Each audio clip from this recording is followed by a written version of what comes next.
한밤중 친구 전화. 나 좀 도와줘. 진짜 미치겠어. 그래서 도와줬더니 그 일 이후 친구들 모임에서 제가 이상한 사람이 됐습니다. 저는 어떻게 해야 할까요?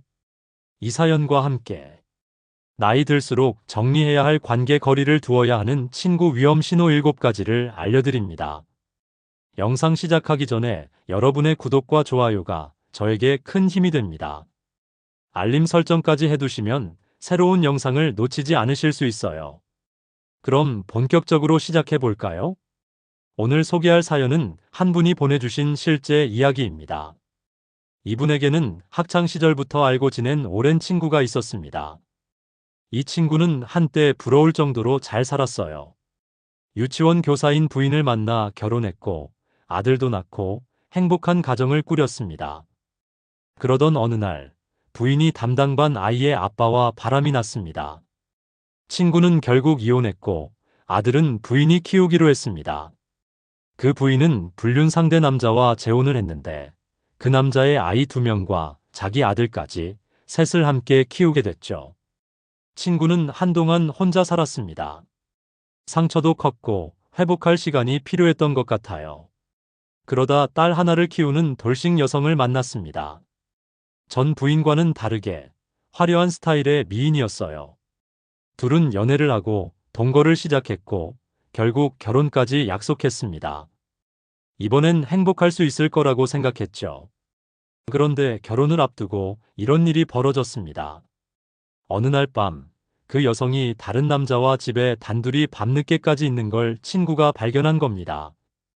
친구는 열받아서 그녀와 격하게 싸웠고 술에 취해서 사연자분에게 전화를 했습니다. 야, 나 좀 도와줘.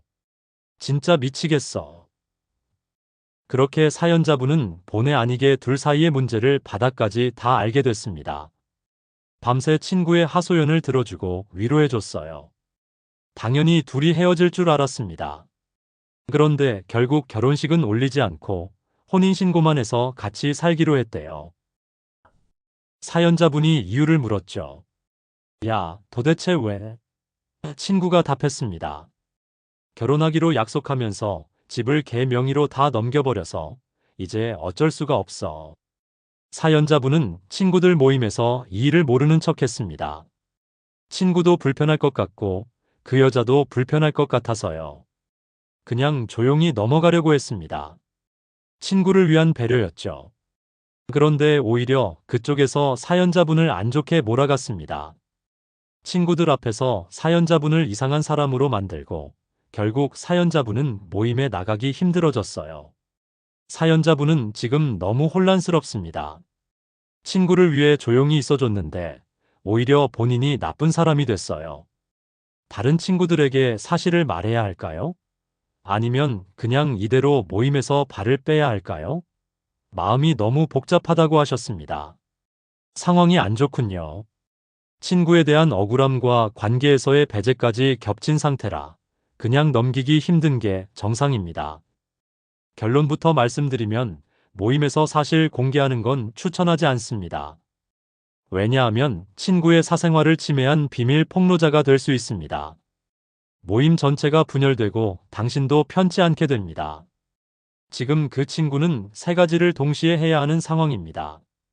자기 인생 선택을 정당화해야 하고, 새 아내와의 관계를 유지해야 하고, 문제는 끝났다는 그림을 만들어야 합니다. 그래서 자기 삶을 나름 지키기 위해 비겁한 방법으로 사연자분을 밀어낸 겁니다. 나이 들면서 자연스럽게 관계 정리를 하게 되는데, 다만 이번은 조용하고 품위 있게 일어나는 정리가 아니라 사건을 계기로 강제 정리된 경우입니다.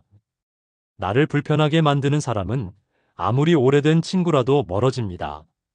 당신이 밀려난 이유도 여기 있어요. 당신이 과거를 아는 사람이면서 불편한 진실을 아는 사람이기 때문이죠. 왜 잘못한 사람이 아니라 아는 사람이 정리될까요? 이건 굉장히 흔한 패턴입니다. 문제를 만든 사람을 바꾸기는 힘들지만 문제를 아는 사람을 멀리하고 정리해서 상황을 덮는 것이 비교적 쉽기 때문입니다. 그래서 지금 당신이 해야 할 것은 이겁니다. 관계를 끊겠다고 선언할 필요 없습니다. 그 친구에 대한 기대치를 낮추고 예전만큼의 의무감을 내려놓으세요. 이전엔 의리 담당 중재자, 비밀 지켜주는 사람 역할을 했는데 이제 그 역할을 반납하는 거예요.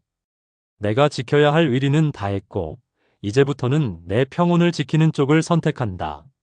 라는 생각으로 친구 모임과 자연스럽게 거리 두는 것이 좋겠습니다. 이 상황이 지금은 억울하고 서운하겠지만 장기적으로 보면 당신은 선을 지킬 줄 아는 사람이고 시간이 지나면 분명히 드러납니다. 당신은 잘하고 있습니다. 그럼 앞으로 이런 유형의 사람을 걸러내려면 어떻게 해야 할까요? 방법은 다음 상황에서 드러나는 패턴을 체크하는 겁니다. 첫 번째, 위기 때마다 제3자를 끌어들인다. 싸움이나 문제가 생기면 친구를 불러 증인 중재자로 세웁니다. 공정함을 원해서가 아니라 자기 입장의 이야기를 먼저 퍼뜨려 여론을 선점하려는 습관일 수 있습니다. 나중에 그때 걔도 봤잖아라며 기정사실화하고 책임을 분산하려고 합니다. 두 번째, 비밀을 공유한 뒤 관계를 관리하려 한다. 너만 알고 있어 이후에 태도가 바뀌거나 오히려 불편해합니다. 비밀을 준 건 신뢰해서가 아니라 이제 너도 공범으로 만들려는 행위로 관계를 끊거나 당신을 먼저 불편한 사람으로 낙인 찍으려 할 수 있어요. 전형적인 증거 제거 모드입니다. 세 번째, 자기 문제를 남의 탓으로 돌린다. 내가 예민해서, 내가 오해해서, 내가 분위기 망쳐서 같은 말을 자주 합니다. 자기가 한 행동은 빼고 당신의 반응만 문제 삼습니다. 네 번째, 선 넘는 부탁을 우정으로 포장한다. 술 취해 부르고 여러 가지 뒤처리 요구하고 친구니까 이 정도는 해줄 수 있잖아. 당연한 듯 말합니다. 정작 본인이 해줄 땐 조건이 붙지만요. 다섯 번째, 말과 행동이 어긋난다. 고맙다 미안하다 해놓고 뒤에서는 당신을 빼버리거나 다른 사람한테 당신 얘기를 다르게 합니다. 말은 예쁘게 하는데 행동은 정반대입니다. 여섯 번째, 사과가 없고 설명만 있다. 어쩔 수 없었어, 네가 이해해줘 라며 미안함보다 합리화가 항상 앞섭니다. 이런 사람은 사과를 지는 것으로 인식하는 경향이 있어서 변명만 늘어놓습니다. 일곱 번째, 주변 사람을 관계 도구로 쓴다. 필요할 땐 부르고 불필요하면 자르고 또 필요해지면 다시 연락합니다. 사람을 상황에 따라 켜고 끄는 스위치처럼 대합니다. 이런 신호가 2개에서 3개 이상이면 친구로는 2대의 비밀, 돈, 가정사, 중재 요청 등 깊은 이야기는 선 긋는 게 안전합니다. 이런 패턴을 보이는 사람과는 적당한 거리를 유지하는 것이 당신의 평온을 지키는 길입니다. 오늘 영상이 도움이 되셨다면 구독과 좋아요 부탁드립니다. 댓글로 여러분의 생각도 남겨주세요. 혹시 비슷한 경험이 있으시다면 어떻게 대처하셨는지도 공유해 주시면 좋겠습니다. 이런 관계 고민에 대한 더 많은 영상들이 준비되어 있으니 다른 영상들도 꼭 확인해 보세요. 다음 영상에서 또 만나요. 감사합니다.